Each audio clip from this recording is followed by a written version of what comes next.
Уважаемые подписчики, друзья, случайный зритель. Я приветствую вас на канале Роман Парфенюк. Все о монетах. Друзья, продолжаем рубрику «Редкие и дорогие монеты России». И в этом обзоре мы с вами рассмотрим две интересных монеты номиналом 10 копеек и 50 копеек. Открывает наш обзор 10 копеек 2015 года. В 2015 году производством 10-копеечных монет занимался лишь Московский монетный двор. Все они изготавливались с гальваническим покрытием. Если раньше монеты плакировались тонкими слоями латуни, а между ними на гурте была видна стальная основа, то в 2015 году монеты стали чеканить только на стальных заготовках. И далее их покрывали латунью гальваническим способом. Цвет монеты изменялся на ярко-желто-зеленый.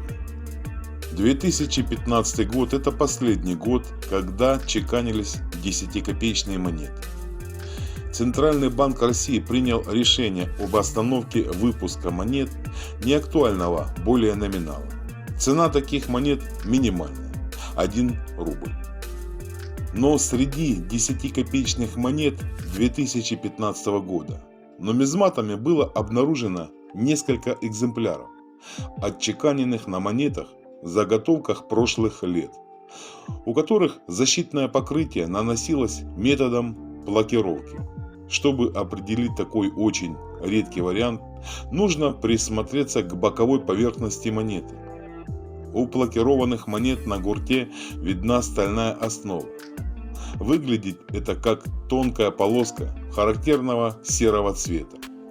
А у распространенных гальванизированных монет гурт, как и обе стороны, имеет однородно лимонно-желтый цвет. Некоторые нумизматические сайты оценивают такую разновидность 10 копеек 2015 года в 20 тысяч рублей. Уважаемые зрители, предлагаю ознакомиться с небольшой подборкой снимков спекулятивных выпусков. На ваших экранах 10 копеек 2015 года, отчеканенные на биметаллической заготовке. Мельхиоровое кольцо и латунная вставка. Перед вами уже другие 10 копеек 2015 года. Они отчеканенные также на биметаллической заготовке. Латунное кольцо и мельхиоровая вставка. А это чеканка на чужой заготовке из белого металла. Приблизительная цена за такой экземпляр 2500 рублей. Этот экземпляр очень интересен. Это чеканка на заготовке от 5 копеек 2014 года. На ваших экранах монетный брак. Множественные удары. Хорошо различимы 7 ударов штемпеля. Этот монетный брак называется непрочекан аверса на 10-копеечных монетах. Перед вами монетный брак на 10-копеечных монетах, раскол реверса и двойной выкус на монетной заготовке. Продолжает наш обзор 50 копеек 1997 года. Рассмотрим ее стоимость, варианты исполнения. Уважаемые зрители, в 1998 году в денежном обращении были восстановлены 50-копеечные монеты. Но в отличие от полновесных полтинников советского периода, обладавших в свое время немалой покупательной способностью, 50 копеек в 1998 году стали более мелкой и разменной монетой. Новые монеты изготавливались из латуни диаметром 19,5 мм и весом 2,9 грамма. Так как чеканка монет началась заранее, в ходе подготовки реформы еще в сентябре предыдущего года, то на них и проставлена дата фактического изготовления – 1997. На лицевой стороне 50 копеек было размещено изображение, присущее старинным русским копейкам – всадник с копьем, со временем трансформировавшегося в святого Георгия, повергающего дракона. Именно святой Георгий Победоносец стал символом власти, чести и доблести на Руси, а дракон – символом зла. монеты 50-копеечного достоинства в 1997 году изготавливались на двух монетных дворах. Отличить их можно было по монограмме, расположенной под передним левым копытом коня-всадника. Буква М обозначает принадлежность изготовления данной монеты к московскому монетному двору, а буквы СП к питерскому. Все монеты этого года выпуска чеканились единым вариантом штемпеля. Разновидностей они не имеют. Коллекционная стоимость таких монет всего лишь 10 рублей. Но не так давно среди 50 копеек 1997 года нумизматы обнаружили уникальную разновидность. Ее предполагаемая стоимость более 100 тысяч рублей. Вследствие технологической ошибки небольшая часть тиража была отчеканена с аверсом от 5 копеек. Разумеется, ошибку быстро обнаружили и устранили. И почти все такие неправильные монеты были отправлены на переплавку. Не совсем ясно, каким образом, но такая монета попала в оборот.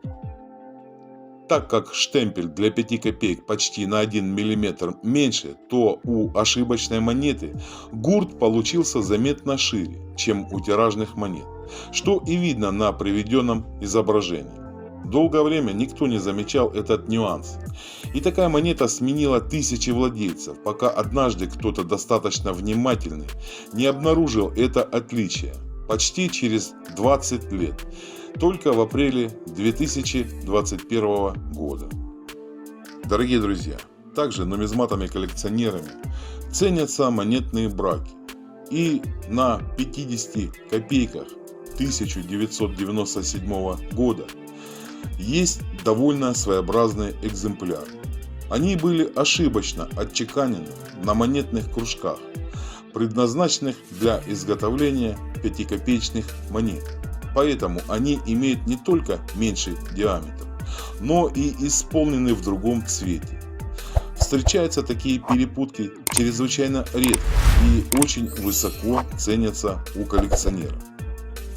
Перед вами перепутка. Чеканка на заготовки для 5 копеек. Ориентировочная цена 30 тысяч рублей. Иногда в обращении встречаются монеты с неправильной ориентацией сторон. Изображение на второй стороне может быть повернуто относительно первой.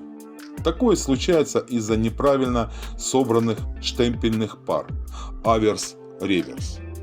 Или если в процессе чеканки они разворачиваются из-за недостаточного крепления. Нумизматами особо ценятся повороты ровно на 180 и 90 градусов. Коллекционная цена монет с максимальным разворотом может достигать нескольких сотен рублей.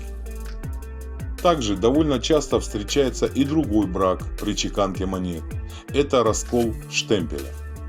На таких бракованных монетах видна ярко выраженная выпуклая полоса, проходящая через поле монеты на аверсе или реверсе. Происходит это из-за раскола штемпеля, которым чеканится монета. Нумизматами высоко ценятся полные расколы, когда выпуклая полоса на изображении монеты, образующая из-за трещины в штемпеле, идет от канта до канта. Такие монеты востребованы у коллекционеров и ценятся они довольно дорого. Уважаемые зрители, если вам понравился этот обзор, каким-то образом пригодилась моя информация, я прошу поддержать мой проект лайком, подпиской. Если вы еще не подписаны на канал, подписывайтесь. Нажимайте на колокольчик, чтобы быть в курсе всех новинок и обновлений. На этом я буду заканчивать. С вами был Роман Парфенюк. Все о монетах. Всего доброго, друзья.